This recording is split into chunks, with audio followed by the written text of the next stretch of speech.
Hmm. In last video, I have discussed a mechanical analysis in which two method apply. First is C analysis and second sedimentation analysis. Sedimentation analysis carried out for the soil if have size less than soil size less than 75 micron.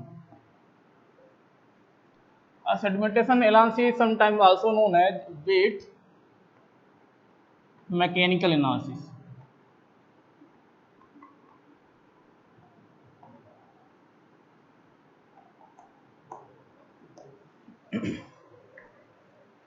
And second important point, sedimentation analysis is based on Stokes law.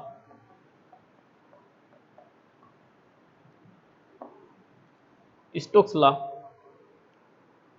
तो Stokes law हम लोग पढ़े थे, physics में भी पढ़े होंगे 9th standards में। जब भी कोई बॉडी या कोई एक तरीका से सब्सटेंस है, अगर वह एयर में गिर रहा है और एक यूनिफॉर्म वेलोसिटी से गिर रहा है, तो एक टाइम ऐसा आता है कि जब भी कोई पार्टिकल या बॉडी जो मूव कर रही है किसी एयर में, वह एक कांस्टेंट वेलोसिटी से मूव करता है। उसी कांस्टेंट वेलोसिटी को हम लोग बोलते हैं, वहाँ पढ़े थे सीमांत वेग।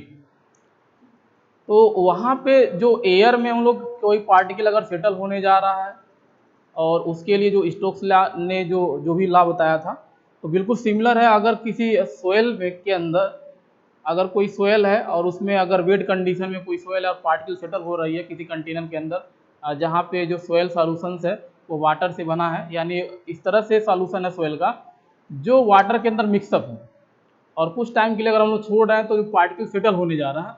तो वाटर के केस में भी क्या होता है, जो पार्टिकल सेटल होने जाता है तो उसकी खुद की एक वेलोसिटी होती है। तो यहाँ भी स्टोक्स लॉ हम लोग अप्लाई करते हैं।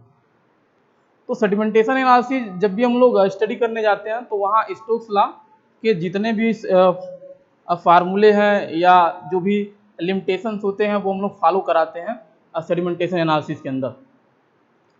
तो सेडिमेंटेशन एनालिसिस में जो आपका स्टोक्स लॉ है यह बताता है कि अगर कोई पार्टिकल है और वह किसी कंटेनर के अंदर अगर सेटल होने जा रहा है, तो स्टोक्स लॉ ने बताया था कि स्टोक्स सबसे पहले कि जब भी पार्टिकल सेटल होने जा रहा है तो जो आपका जो मीडियम होना चाहिए उसकी जो डायमेंशन होना चाहिए अनलिमिटेड होना चाहिए, इनफाइनाइट होना चाहिए। जबकि ऐसा होता नहीं है, लास्ट में हम लोग पढ़ेंगे क्या क्या लिमिटेशंस है। तो according to Stokes law, the velocity of particle undergoing settlement is depend on shape and size and mass of the particle। तो अगर कोई आपका सोयल सस्पेंशन है और सोयल सस्पेंशन के अंदर अगर कोई पार्टिकल सेटल होने जा रहा है, तो बाकी जितने भी फैक्टर हैं अगर उसको हम लोग कांस्टेंट अगर एज्यूम कर लें, तो उस केस में जो पार्टिकल है जिस वेलोसिटी से वो सेटल होने जाता है उसकी जो वेलोसिटी होती है वह जो भी साइज होगा पार्टिकल के या जो शेप होगी उस पर डिपेंड करती है, न कि कंटेनर की डायमेंशन क्या है। यानी जितने भी अदर वेरिएशंस होते हैं, अदर फैक्टर्स होते हैं, उस पर डिपेंड नहीं करता है, केवल इस पर डिपेंड करता है कि पार्टिकल की शेप और साइज क्या है, इस पर डिपेंड करता है। तो according to Stokes law, velocity of particle undergoing settlement in infinite medium when assumed as a constant all the factor, then the velocity of a particle is depend on size, shape and mass of the particle। तो जब भी हम sedimentation analysis की study करने जाते हैं तो Stokes law पढ़ते हैं कि स्टोक्स लॉ क्या बताता है कि अगर सेडिमेंटेशन हम लोग एनालिसिस करने जा रहे हैं, तो एक्चुअल में हम लोग सेडिमेंटेशन एनालिसिस क्यों पढ़ रहे हैं। सेडिमेंटेशन एनालिसिस हम लोग पढ़े थे कि यह मैकेनिकल एनालिसिस के अंदर आता है। मैकेनिकल एनालिसिस में क्या करते हैं कि अगर फील्ड से कोई सोयल हम लोग लाएं तो उसमें डिफरेंट साइज के पार्टिकल क्या होते हैं, मिक्सअप होते हैं। तो उस डिफरेंट साइज को अलग करने के लिए जो मेथड हम लोग अप्लाई करते हैं उसी को बोलते हैं मैकेनिकल एनालिसिस। तो कोई सोयल सैंपल है और डिफरेंट पार्टिकल की साइज उसके अंदर मिक्स है, उसको अलग अलग करने के हम लोग पढ़े थे। दो मेथड होता है, एक तो होता है आपका सी एनालिसिस और दूसरा होता है आपका सेडिमेंटेशन एनालिसिस। तो दोनों के लिए हम लोग कंडीशन पढ़े थे कि अगर पार्टिकल की साइज किस रेंज में होगा तो हम लोग कौन सा एनालिसिस अप्लाई करेंगे। तो वैसे ही सेडिमेंटेशन एनालिसिस हम लोग पढ़े थे कि अगर पार्टिकल की साइज यानी अगर फाइन ग्रेन सोयल है मोस्टली और साइज आपका लेस देन 25 माइक्रोन है तो वहाँ पे हम लोग यूज करते हैं कोई भी एनालिसिस या मेथड, तो उसे बोलते हैं हम लोग सेडिमेंटेशन एनालिसिस। अगर इस साइज की बात करें तो इस साइज में आपका जैसे सिल्ट आएगा, क्ले आएगा, कोलाइड्स आएगा, तो एक तरीके से फाइन ग्रेन सोइल आते हैं। सिल्ट सैंड को छोड़ दे तो सिल्ट और क्ले और कोलाइड इसके अंदर आते हैं।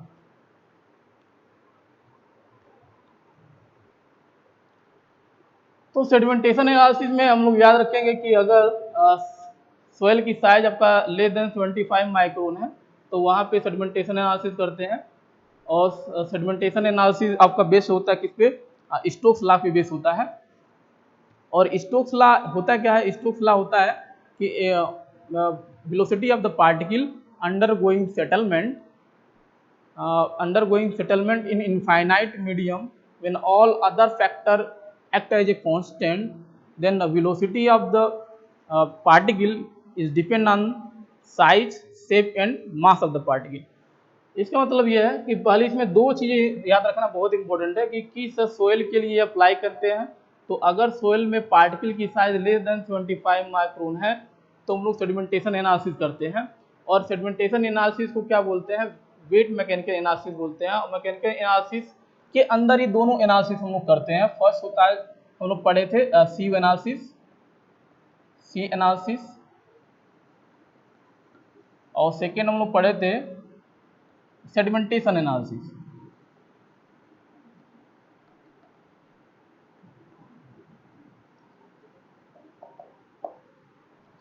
तो सी एनालिसिस के लिए हम लोग कंडीशन पढ़े थे, अगर size of particle greater than 75 micron है तो वहाँ पे जो भी एनालिसिस या मेथड हम लोग यूज करेंगे सेपरेट करने के लिए अलग अलग फ्रैक्शन को, वो होता है आपका सी एनालिसिस। और सेडिमेंटेशन एनालिसिस वहाँ अप्लाई करेंगे जब आपका साइज ऑफ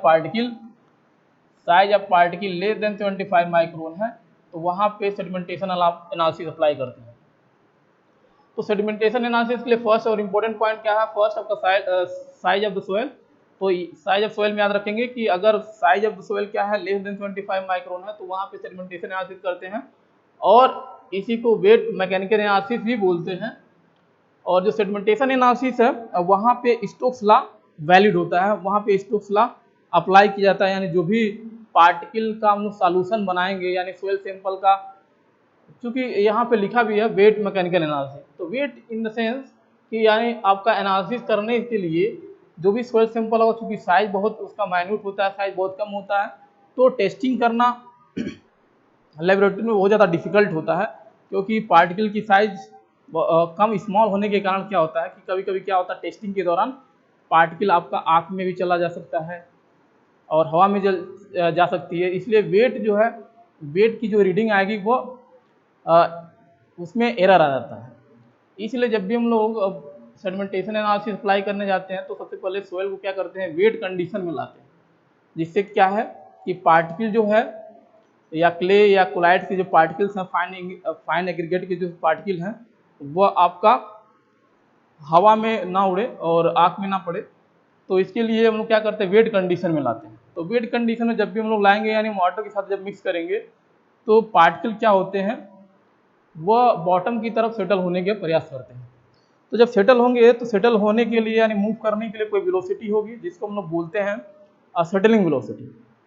तो स्टोक्स लॉ सबसे पहले अगर कोई पार्टिकल या बॉडी किसी एयर में एक यूनिफॉर्म वेलोसिटी से मूव कर रही है तो उसके लिए सबसे पहले बताया था फार्मूला, हम लोग वहाँ पढ़े थे 6 ईटा करके था, 6 ईटा आर करके। तो फिलहाल यहाँ पे तो हम लोग जो सोयल सैंपल है उसके रेस्पेक्ट में पढ़ना है। और किसी कंटेनर के अंदर अगर कोई पार्टिकल सेटल होने जा रहा है या किसी कोई कंटेनर या जार है उसमें सोयल है और उसको हम लोग वेट कंडीशन में ला रहे हैं और किस वेलोसिटी से वो सेटल होगा उसके बारे में पढ़ने जा रहे हैं। क्योंकि यहाँ भी एक मीडियम है, तो कंटेनर के अंदर सोयल सैंपल रहते हैं, उसमें उसको वेट कंडीशन में लाते हैं। तो वेट कंडीशन जब ले लाएंगे हम लोग तो सोयल पार्टिकल क्या होता है, धीरे धीरे सेटल होने लगता है बॉटम की तरफ।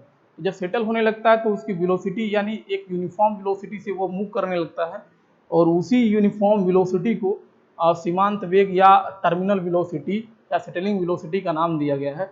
और सेटलिंग वेलोसिटी निकालने के लिए वहाँ पे हम लोग स्टोक्स लॉ अप्लाई करते हैं। तो सेडिमेंटेशन एनालिसिस में फर्स्ट जो पॉइंट इंपॉर्टेंट पॉइंट है वो याद रखेंगे कि किस तरह के सोइल के लिए अप्लाई करते हैं और उसकी साइज क्या होती है। दूसरा, यह स्टोक्स लॉ पे अगर बेस है तो स्टोक्स लॉ होता क्या है। तो स्टोक्स लॉ ने बताया था कि अगर कोई पार्टिकल किसी इनफाइनाइट मीडियम में सेटल होने जा रही है और उस मीडियम में उस सेटलिंग के दौरान अगर सभी फैक्टर जो है, चाहे टेम्परेचर, प्रेशर और विंड का वेलोसिटी, अगर जितने भी बैरियर्स हैं या एक्सटर्नल एक्टिविटीज हैं, उसको हम लोग बिल्कुल ये मान के चलें कांस्टेंट है, कोई वेरिएशन नहीं हो रहा, कोई चेंजिंग नहीं हो रहा है, सबको कांस्टेंट अगर मान ले, तो जो पार्टिकल सेटल होने जा रहा है यानी वेट कंडीशन में जब हम लोग सॉइल सैंपल को लाए हैं तो पार्टिकल क्या होगा, सेटल होने जाएगा।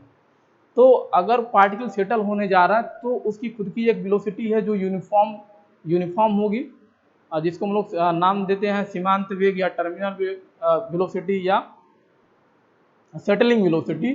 तो जो सेटलिंग वेलोसिटी है वो किस पर डिपेंड करता है, केवल जो पार्टिकल है उस सॉइल सैंपल के अंदर उसके साइज, शेप और उसके मास पर डिपेंड करता है।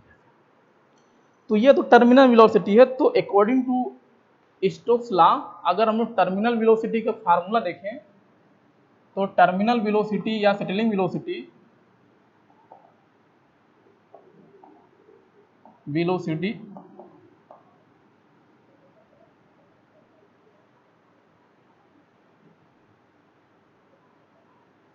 या सेटलिंग वेलोसिटी इसको हम लोग डिनोट करते हैं वी सफिक्स में S.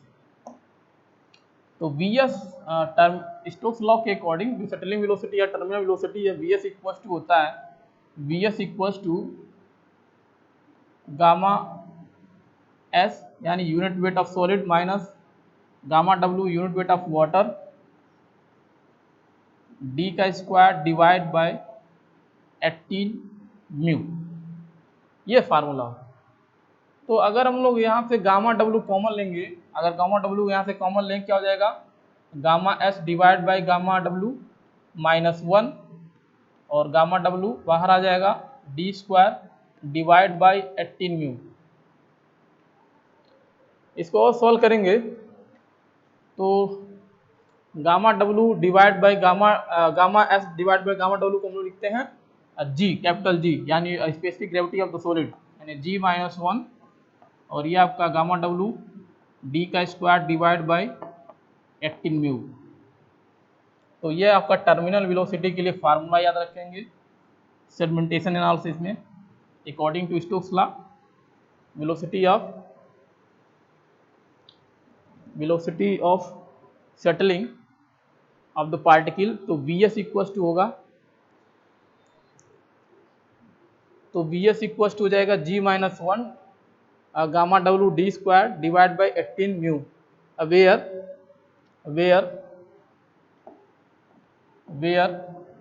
Capital G equals to specific gravity of solid, specific gravity of solid particle, gamma W equals to unit weight of water और D equals to D size of particle, D means size of particle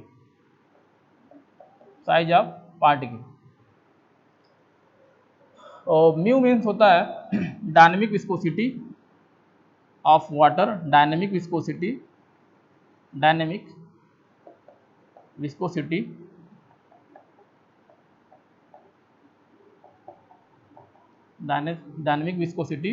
of water.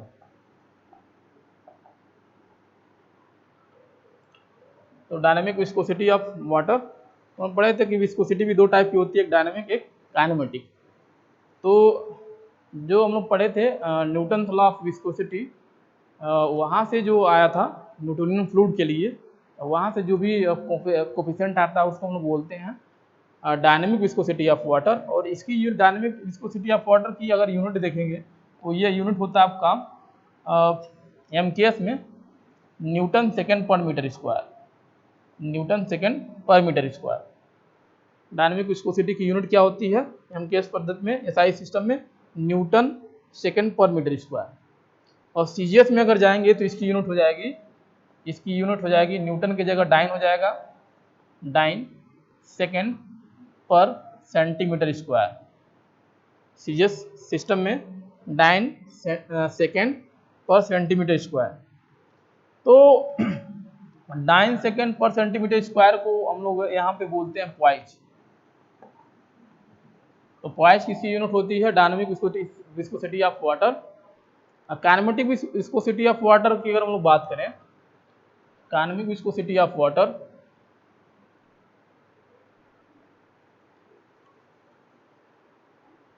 तो ये आपका उसकी जो unit होगी kinematic viscosity उसका होता है, अगर SI सिस्टम की बात करें तो मीटर स्क्वायर पर सेकेंड, मीटर स्क्वायर पर सेकेंड या सेंटीमीटर स्क्वायर पर सेकेंड। और उसका CGS में जब भी हम लोग यूनिट निकालेंगे तो सेंटीमीटर स्क्वायर पर सेकेंड हो जाएगा, और इसको हम लोग बोलते हैं वहाँ पे स्टोक। तो फिलहाल इसमें डायनेमिक विस्कोसिटी या फार्मूले में आता है, तो डायनेमिक विस्कोसिटी की हम लोग बात करेंगे तो डायनेमिक विस्कोसिटी जो यूनिट होती है SI सिस्टम में वो होता है न्यूटन सेकेंड पर मीटर स्क्वायर, और CGS में होता है डाइन सेकेंड पर सेंटीमीटर स्क्वायर, इसको हम लोग बोलते हैं पाई। तो न्यूटन सेकेंड पर मीटर स्क्वायर इक्वल टू होता है 10 पॉइज। तो रिलेशन याद रखेंगे, न्यूटन 1 न्यूटन सेकेंड पर metre square equal to 10 poise, और 1 पॉइज इक्वल टू लिख सकते हैं 1 पॉइज इक्वल टू 10 पर to the power -1 newton second पर मीटर स्क्वायर। तो हम लोग पढ़ रहे थे सेडिमेंटेशन एनालिसिस। सेडिमेंटेशन एनालिसिस में याद रखेंगे कि किस तरह के सोयल के लिए हम लोग अप्लाई करते हैं। तो सोयल होता है आपका फाइन ग्रेन सोयल होती है, और जिसकी रेंज क्या होना चाहिए, साइज क्या होना चाहिए, लेस देन 75 माइक्रोन होना चाहिए। और इसको हम लोग वेट मैकेनिकल एनालिसिस बोलते हैं। वेट मैकेनिकल एनालिसिस करने का मतलब ये है कि यहाँ पे जब भी हम लोग टेस्टिंग या एनालिसिस या मेथड अप्लाई करने जाएंगे तो सोयल सैंपल को क्या करेंगे, वेट कंडीशन में लाते हैं। तो वेट कंडीशन में लाएंगे, और सेडिमेंटेशन एनालिसिस जो बेस होता है यानी जो पार्टिकल होगा वो पूरा का पूरा फॉलो करता है आपका स्टोक्स लॉ। तो अकॉर्डिंग टू स्टोक्स लॉ हम लोग पढ़े थे कि अगर कोई पार्टिकल है जो किसी इनफाइनाइट मीडियम में सेटल होने जा रहा है और बाकी अदर जो फैक्टर्स है उसको हम लोग कांस्टेंट मान ले, तो जो टर्मिनल वेलोसिटी या सेटलिंग वेलोसिटी है, जिस वेलोसिटी से पार्टिकल उस इनफाइनाइट मीडियम में सेटल होने जा रही है, वो डिपेंड करती है पार्टिकल की साइज, शेप और मास क्या है, बाकी किसी फैक्टर पे डिपेंड नहीं करती है। तो अकॉर्डिंग टू स्टोक्स लॉ अगर हम लोग देखें टर्मिनल वेलोसिटी जो फार्मूला होता है G-1 gamma W D square divide by 18 mu. तो इसमें हम लोग देख रहे थे कि कौन कौन सा टर्म क्या बोलते हैं। तो G था आपका specific gravity of solid, gamma W हम लोग पढ़ ही चुके हैं unit weight of water, D particle size, और म्यू क्या होता है डायनेमिक विस्कोसिटी ऑफ वाटर, जिसकी SI सिस्टम में यूनिट होता है न्यूटन सेकेंड पर मीटर स्क्वायर, और CGS सिस्टम में यूनिट होता है डाइन सेकेंड पर सेंटीमीटर स्क्वायर, उसको हम लोग बोलते हैं वाइज। और ये भी रिलेशन पढ़ लिए 1 न्यूटन सेकेंड पर मीटर स्क्वायर इक्वल होता है 10 पॉइंट रिलेशन होता है। ऐसे ही हम लोग काइनेमेटिक विस्कोसिटी की अगर यूनिट की बात करें तो सेंटीमीटर स्क्वायर पर सेकंड होता है, और CGS में सेंटीमीटर स्क्वायर पर सेकंड, और उसी को हम लोग बोलते हैं स्टोक। तो अगर समटाइम्स हम लोग कुछ वैल्यू भी इसका याद करके चलेंगे कि डायनेमिक विस्कोसिटी की यूनिट क्या होती है, तो एक नोट करके एक पॉइंट लिखेंगे।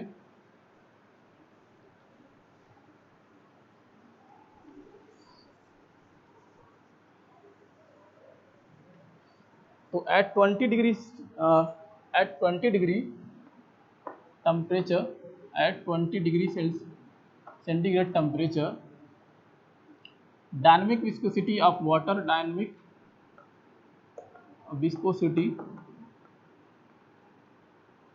Viscosity of water mu equals to होता है आपका 0.01 पॉइंट।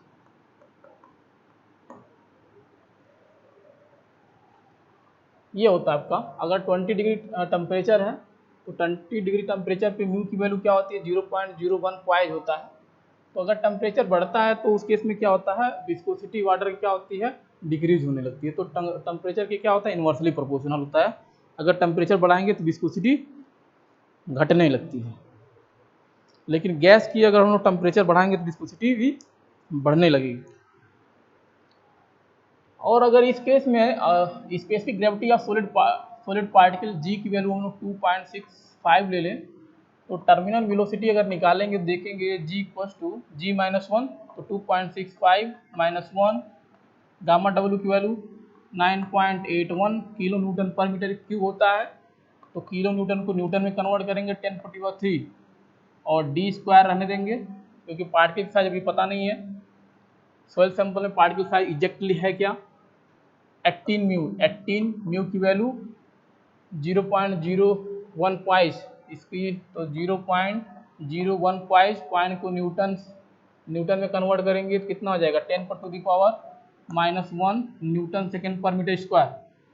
इसको सॉल्व करेंगे तो आएगा 0.89925 डी स्क्वायर। तो कभी कभी यह फार्मूला भी पूछ देता है, रिलेशन भी पूछ देता है, तो इसलिए ये रिलेशन बहुत इंपॉर्टेंट है। तो इसको और मॉडिफाई करेंगे, राउंड करेंगे, तो यह आ जाएगा terminal velocity is almost equals to 0.9 D square, and we can say terminal velocity is directly proportional to a d square. A d means size of particle, d means size of particle in mm, याद रखेंगे हमेशा in mm। तो कभी कभी आपसे ये भी पूछ सकता है, प्रूव करने के लिए भी बोल सकता है कि आप प्रूव करिए कि जो सेटलिंग वेलोसिटी या टर्मिनल वेलोसिटी है वो पार्टिकल की जो साइज होती है उसके स्क्वायर के प्रोपोर्शनल होता है, ये प्रूव करिए। तो ये प्रूव करने के लिए आपको भी ऐसे ही करना पड़ेगा। सेकंड अगर नोट की बात करें, अगर at temperature second note at 27 degree centigrade temperature dynamic viscosity of water equals to होता है आपका 0.0855 वाइज, ये वैल्यू होती है। तो इस केस में अगर वैल्यू आप निकालेंगे तो आपका टर्मिनल जो वेलोसिटी है वो आएगा अप्रोक्सीमेटली 1.07, और चूंकि वेलोसिटी की यूनिट होती है मीटर पर सेकेंड, तो ओवरऑल मीटर पर सेकेंड यूनिट आएगी, लेकिन जो साइज होगा वो mm में हमेशा लेते हैं। तो यहाँ पे आ जाएगा आपका डी स्क्वायर मीटर पर सेकेंड में, लेकिन डी स्क्वायर की जो यूनिट होगी वह हमेशा mm में रखेंगे।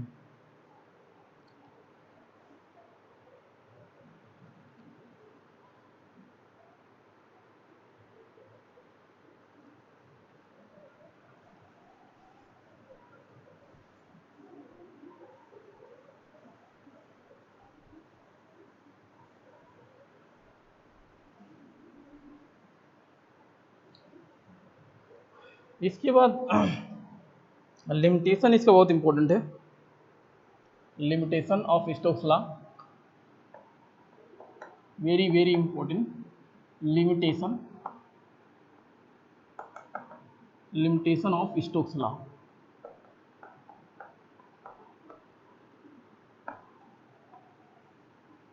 Limitation of Stokes law, very very important. Limitation of Stokes law, तो ये आपका इससे क्वेश्चन कंपटीशन में भी आता है, और एक ही ट्यूब में की अगर पॉइंट ऑफ व्यू से देखा जाए, एग्जाम पॉइंट ऑफ व्यू से, तो बहुत इंपॉर्टेंट है, ये लगभग पूछा ही जाता है हर साल। तो फर्स्ट लिमिटेशन हम लोग बात करें, फर्स्ट लिमिटेशन तो हम लोग पढ़े थे, अगर डेफिनेशन की बात करें तो हम लोग स्टार्टिंग में बोल रहे थे कि according to Stokes law, a velocity of particle undergoing settlement in infinite infinite medium. तो जो स्टोक्स साहब थे, उन्होंने अगर यह कहा था कि अगर पार्टिकल जहाँ सेटल होने जा रही है वहाँ पे जो मीडियम की डायमेंशन है, जो मीडियम की डायमेंशन क्या है, इनफाइनाइट है, यानी इनफाइनाइट डायमेंशन है। जबकि एक्चुअल प्रैक्टिस में हम लोग देखें तो एक्चुअल प्रैक्टिस में जब भी हम लोग पार्टिकल को सेटलिंग कराना है या टेस्टिंग कराना है, यानी पार्टिकल को अलग अलग करना है, तो लैब में हम लोग टेस्टिंग करेंगे। और लैब में अगर टेस्टिंग करते हैं तो किसी कंटेनर या जार के अंदर हम लोग क्या करते हैं, सोयल का सॉल्यूशन बनाते हैं। तो सोयल का सॉल्यूशन बनाते हैं, इसका मतलब ये है कि जो स्टोक्स ने बोला था कि इनफाइनाइट मीडियम में अगर कहीं सेटल हो रहा पार्टिकल, तो जो इनफाइनाइट डायमेंशन का वो कंटेनर लिए थे वह गलत है। तो फर्स्ट लिमिटेशन तो ये है कि ऐसा होता नहीं है एक्चुअल में। लेकिन एक्चुअल में क्या होता है कि जब भी हम लोग पार्टिकल की सेटलिंग कराते हैं तो किसी कंटेनर में कराते हैं।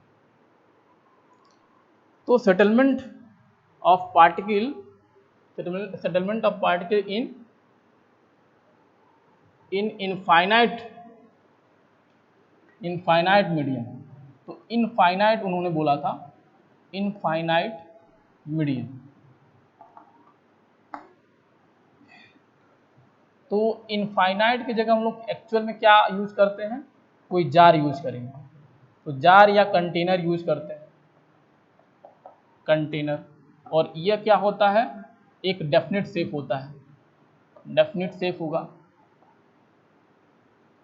तो definite shape in the sense कि एक फाइनाइट, एक फिक्स क्या होता है, डायमेंशन होगी, डायमेंशन होगी।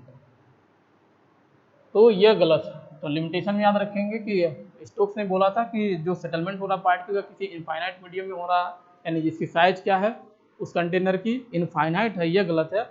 जबकि एक्चुअल प्रैक्टिस में कहाँ होता है, सेटलमेंट किसी जार में होता है, कंटेनर के अंदर होता है, और कंटेनर की साइज क्या होती है, फिक्स होती है, यानी फाइनाइट होता है, डेफिनेट कोई साइज होगी। तो फर्स्ट लिमिटेशन में याद रखेंगे। सेकंड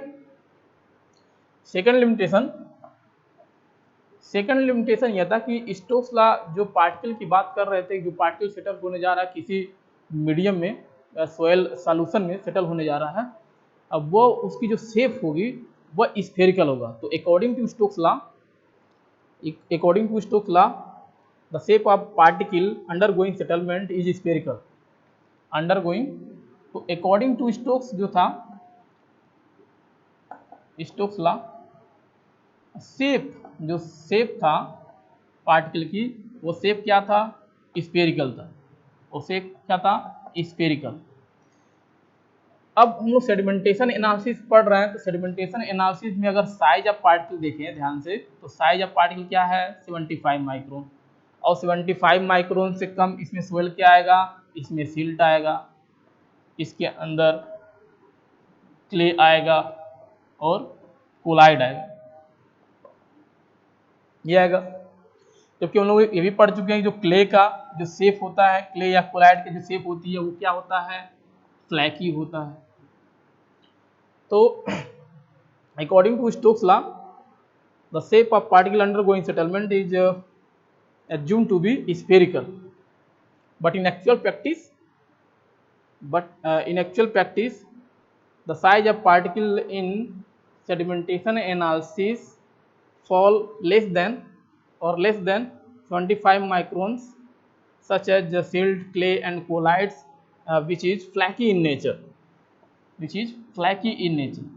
तो उन्होंने क्या बताया कि शेप क्या होता है, स्फेरिकल। जबकि अगर ये साइज हम लोग देखें तो इस साइज के अंदर ये सोयल आएगा, और इस सोयल की जो शेप होती है क्या होती है, फ्लैकी होता है, फ्लैकी नेचर का होता है। तो सेकंड आपका लिमिटेशन ये है शेप के बारे में। थर्ड अगर लिमिटेशन की बात करें, थर्ड लिमिटेशन तो साइज। तो थर्ड लिमिटेशन यह था कि स्टोक्स लॉ वैलिड होता है, यानी सेडिमेंटेशन एनालिसिस करेंगे तो स्टोक्स लॉ अप्लाई करेंगे। तो स्टोक्स लॉ तभी अप्लाई कर सकते हैं जब पार्टिकल की साइज क्या है, फिक्स है। तो Stokes law valid for the soil having range, तो सोयल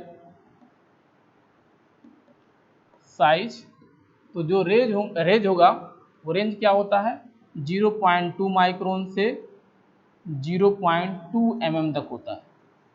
यानी सेडिमेंटेशन एनालिसिस में स्टोक्स लॉ किस रेंज के लिए अप्लीकेबल है, 0.2 माइक्रोन से 0.2 mm तक अप्लीकेबल है। यानी सेडिमेंटेशन एनालिसिस जब करने जाएंगे और उसके जो भी फार्मूले अगर अप्लाई करने जा रहे हैं तो ये कंडीशन है कि जो पार्टिकल की साइज होना चाहिए इस रेंज के अंदर होना चाहिए। थर्ड लिमिटेशन यह था। फोर्थ लिमिटेशन यह है, अगर आपका particle size if size of particle greater than 0.2 mm, 0.2 mm, अगर पार्टिकल की साइज 0.2 mm से ज़्यादा हो जाएगा तो अगर ज़्यादा हो गया, ये कंडीशन हो गया, तो उस पे क्या लगने लगेगा, उस पे ग्रेविटेशनल एक्सेलरेशन एक्ट करने लगेगा, यानी ग्रेविटी फोर्स लगने लगेगा, ग्रेविटेशनल एक्सेलरेशन वर्क करने लगेगा।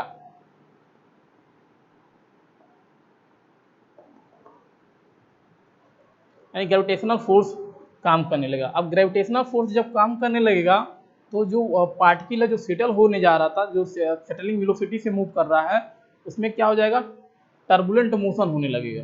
क्योंकि ग्रेविटेशनल फोर्स काम करने लग रहा है, यानी ग्रेविटेशनल एक्सेलरेशन वर्क कर रहा है, तो क्या होता है, वेलोसिटी क्या होगा, रैंडमली क्या होगा, बढ़ेगा।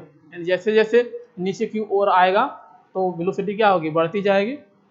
यानी अगर size of particle sedimentation analysis के अंदर 0.2 mm से ज़्यादा होगा तो उस केस में क्या होता है, ग्रेविटेशनल एक्सेलरेशन या ग्रेविटी फोर्स काम करने लगता है। ग्रेविटी फोर्स लगने के कारण क्या होता है, जो मोशन होता है वो टर्बुलेंट हो जाता है। जो मोशन होगा क्या हो जाता है, टर्बुलेंट हो जाता है। टर्बुलेंट मोशन हो जाएगा, और टर्बुलेंट मोशन हो जाएगा तो उस केस में क्या होगा, जो वेलोसिटी है वो कांस्टेंट नहीं रहती, जो वेलोसिटी है वो कांस्टेंट नहीं रहेगी।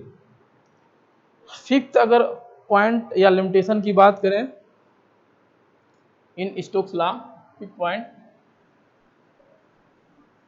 इस साइज लेस देन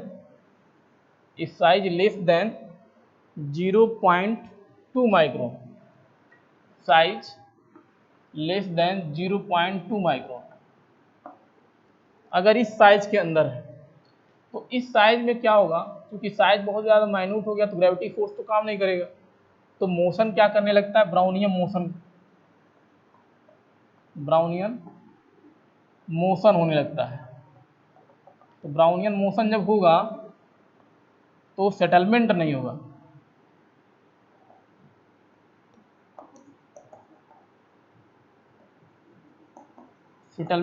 होगा, पार्टिकल, यानी वो ऊपर ही क्या होगा, मूव करते रहेगा, जिग जैग मूवमेंट मूव करेगा ब्राउनियन मोशन में, और नीचे क्या होगा, सेटल नहीं हो पाएगा। तो उस केस में भी क्या करते हैं, होता है कि आपका स्टोक्स लॉ हम लोग अप्लाई नहीं कर सकते हैं।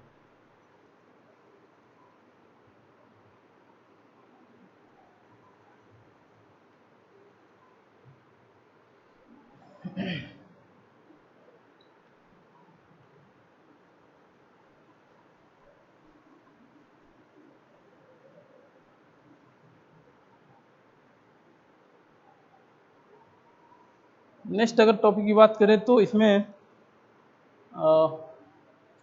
सेगमेंटेशन एनालिसिस में general procedure for segmentation analysis.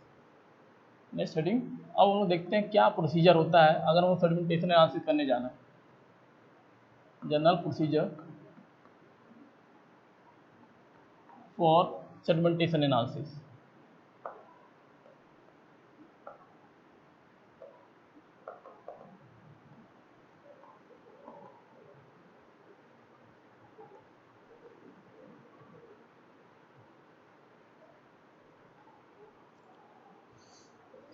तो सेगमेंटेशन एनालिसिस में याद रखेंगे कि segmentation analysis carried by two method, segmentation analysis carried by two method. First is pipette method, either pipette और hydrometer method.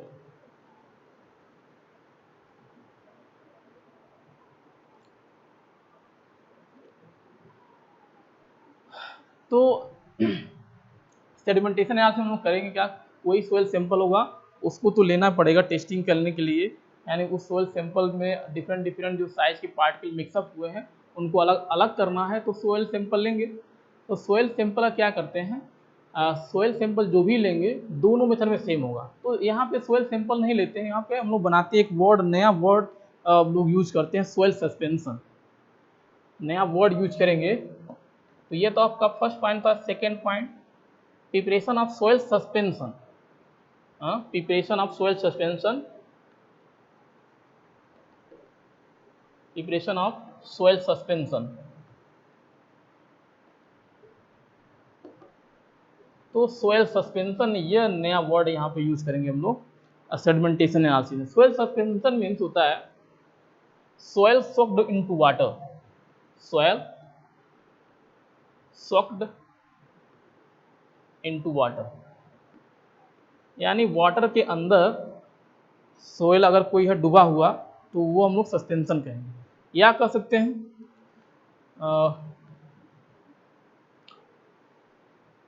Solution of soil,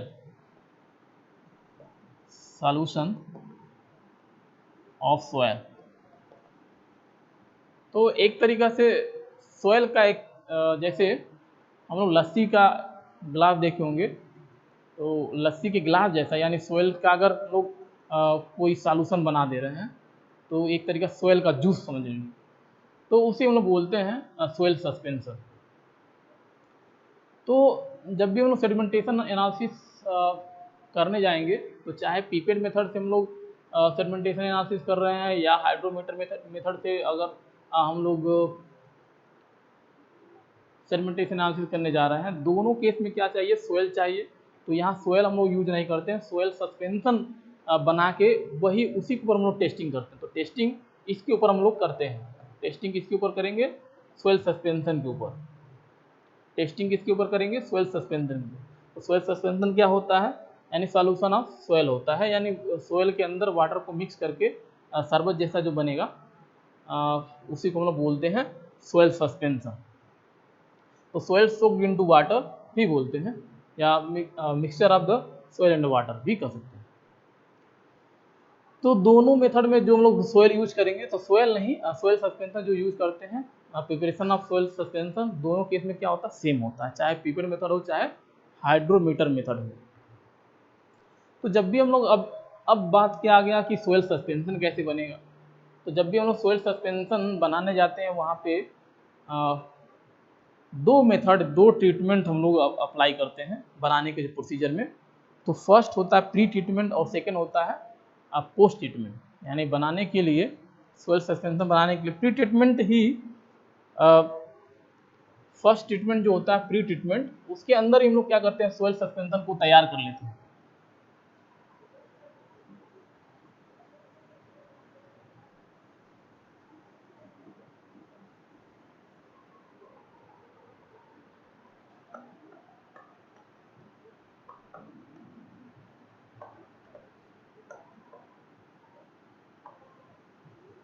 pre treatment.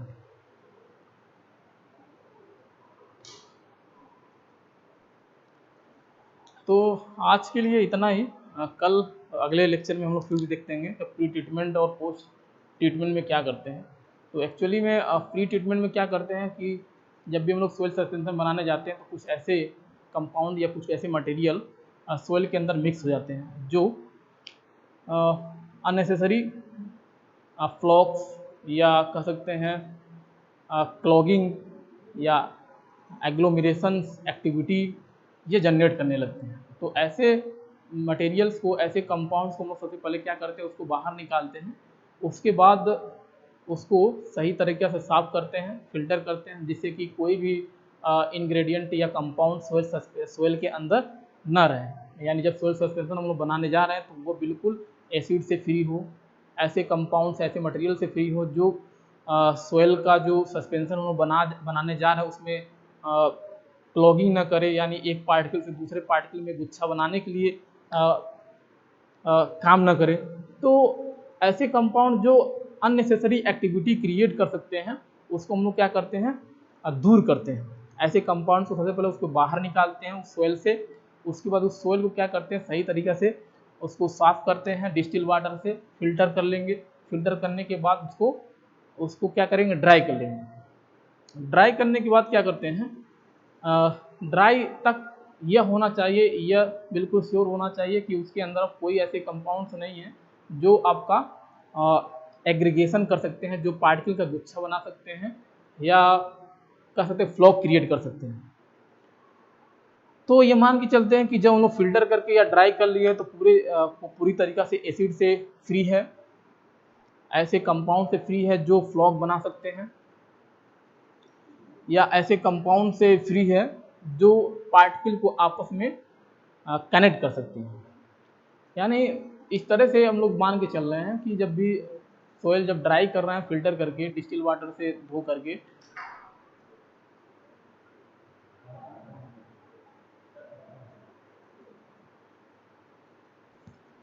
तो अगले वाले class में हम लोग देखेंगे कि प्री ट्रीटमेंट में कौन कौन से कंपाउंड्स को हम लोग रिमूव करते हैं और पोस्ट ट्रीटमेंट में कौन सी एक्टिविटी हम लोग अप्लाई करेंगे जिससे कि जो अननेसेसरी कंपाउंड्स सॉइल सैंपल के अंदर मिक्सअप होते हैं उसको दूर करते हैं। तो प्री ट्रीटमेंट और पोस्ट ट्रीटमेंट में बेसिकली यही करते हैं, और इसी ट्रीटमेंट के दौरान ही हम लोग क्या करते हैं, सॉइल सस्पेंशन को कलेक्ट कर लेते हैं, बना लेते हैं अच्छी तरीक़ा से, और उसी सॉइल सस्पेंशन के ऊपर हम लोग टेस्टिंग करने लगते हैं, करते हैं, सेडिमेंटेशन एनालिसिस अप्लाई करते हैं, या हाइड्रोमीटर मीटर जो है ये अप्लाई करते हैं। तो आज के लिए इतना ही, थैंक यू।